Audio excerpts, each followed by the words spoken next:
September 6ರಂದು Basava ಸಂಸ್ಕೃತಿ ಅಭಿಯಾನ. ಬಸವಣ್ಣನವರ ವಚನಗಳು ಮತ್ತು ಶರಣ ಸಂಸ್ಕೃತಿಯನ್ನು ಮನೆಮನೆಗೆ ಕೊಂಡೊಯ್ಯಲು ಸೆಪ್ಟೆಂಬರ್ 1ರಿಂದ ಸೆಪ್ಟೆಂಬರ್ 31ರವರೆಗೆ 30 ದಿನಗಳ ಕಾಲ ರಾಜ್ಯದಲ್ಲಿ ಬಸವ ಸಂಸ್ಕೃತಿ ಅಭಿಯಾನ ಒಂದು ರಥೋತ್ಸವ ಮೆರವಣಿಗೆ ನಡೆಯಲಿದೆ. ಸೆಪ್ಟೆಂಬರ್ 6ರಂದು ಮೆರವಣಿಗೆ ಬಳ್ಳಾರಿ ನಗರಕ್ಕೆ ಆಗಮಿಸಲಿದೆ. ಈ ಕುರಿತು ಬುಧವಾರ ಪತ್ರಿಕಾಗೋಷ್ಠಿಯಲ್ಲಿ ಬಳ್ಳಾರಿಯ ಬಸವ ಸಂಸ್ಕೃತಿ ಅಭಿಯಾನ ಸಮಿತಿಯ ಸಂಚಾಲಕರಾದ ಎಸ್. ಪನ್ನರಾಜ್ ವಿವರಿಸಿದರು.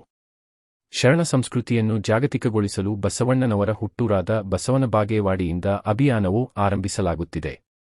ಸೆಪ್ಟೆಂಬರ್ 6ರಂದು ಬಳ್ಳಾರಿಯಲ್ಲಿ ಕೆಆರ್ಎಸ್ ಕಲ್ಯಾಣ ಮಂಟಪದ ಹತ್ತಿರ ರಥಯಾತ್ರೆಯನ್ನು ಆಹ್ವಾನಿಸಲಾಗುವುದು. ಕರ್ನಾಟಕ ಸರ್ಕಾರ ಬಸವೇಶ್ವರವರನ್ನು ಕರ್ನಾಟಕದ ಸಾಂಸ್ಕೃತಿಕ ನಾಯಕ ಅಂತೇಳಿ ಅಧಿಕೃತವಾಗಿ ಪ್ರಕಟಣೆ ಮಾಡಿಸಿ 1 ವರ್ಷದ ಮೇಲಾಯಿತು. ಅದರ ಉದ್ದೇಶವೇ ಭಾವೈಕ್ಯತೆಯ ಒಂದು ವಾತಾವರಣವನ್ನು ರಾಜ್ಯಾದ್ಯಂತ ಮತ್ತು ರಾಷ್ಟ್ರಾದ್ಯಂತ ನಿರ್ಮಾಣ ಮಾಡುವಂಥದ್ದು ಮತ್ತು ವಚನ ಸಂದೇಶವನ್ನು ಎಲ್ಲರಿಗೂ ಮುಟ್ಟಿಸುವಂಥದ್ದು.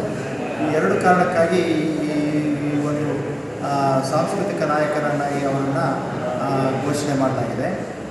ಅದರ ಪ್ರಯುಕ್ತ ಜಾಗತಿಕ ಲಿಂಗಾಯತ ಮಹಾಸಭಾದ ವತಿಯಿಂದ ಮುಂದುವರೆದ ಭಾಗವಾಗಿ 31 ದಿನ ಪ್ರತಿ ಜಿಲ್ಲೆಗಳಲ್ಲಿ ಜಿಲ್ಲಾ ಕೇಂದ್ರಕ್ಕೆ ಹೋಗುವಂಥ ಒಂದು ಅಭಿಯಾನವನ್ನು ಮಾಡ್ತಾಯಿದ್ದಾರೆ. ಅದಕ್ಕೆ ಬಸವ ಸಂಸ್ಕೃತಿ ಅಭಿಯಾನ ಅಂತೇಳಿ ಹೆಸರಿಟ್ಟಿದ್ದಾರೆ. ಆ ಬಸವ ಸಂಸ್ಕೃತಿ ಅಭಿಯಾನ 1ನೇ ತಾರೀಕು ಸೆಪ್ಟೆಂಬರ್ ಅಂದರೆ ನಿನ್ನೆ ಇದರಲ್ಲಿ ಬಸವನ ಬಾಗೇವಾಡಿಯಿಂದ ಪ್ರಾರಂಭ ಆಗಿ ಬಳ್ಳಾರಿಗೆ 6ನೇ ತಾರೀಕು ಸೆಪ್ಟೆಂಬರ್ ಬೆಳಿಗ್ಗೆ ಬರ್ತಾಯಿದೆ. ಮತ್ತು ಅಂದೇ ಬೆಳಿಗ್ಗೆ ಮೋಟರ್ ಸೈಕಲ್ ರ್ಯಾಲಿ ಮತ್ತು ಸಂಜೆ ಬೃಹತ್ತಾದ ಕಾಲ್ನಡಿಗೆಯ ಮೆರವಣಿಗೆ ಮತ್ತು ಉಪನ್ಯಾಸಗಳು, ವಿದ್ಯಾರ್ಥಿಗಳ ಜೊತೆಗೆ ಸಂವಾದ ಮತ್ತು ರಾತ್ರಿ ಜಂಗಮದೆಡೆಗೆ ಎನ್ನುವಂಥ ಶಿವಸಂಚಾರ ತಂಡದ ನಾಟಕವನ್ನು ಬಸವ ಭವನದಲ್ಲಿ ಏರ್ಪಡಿಸಲಾಗಿರುತ್ತದೆ.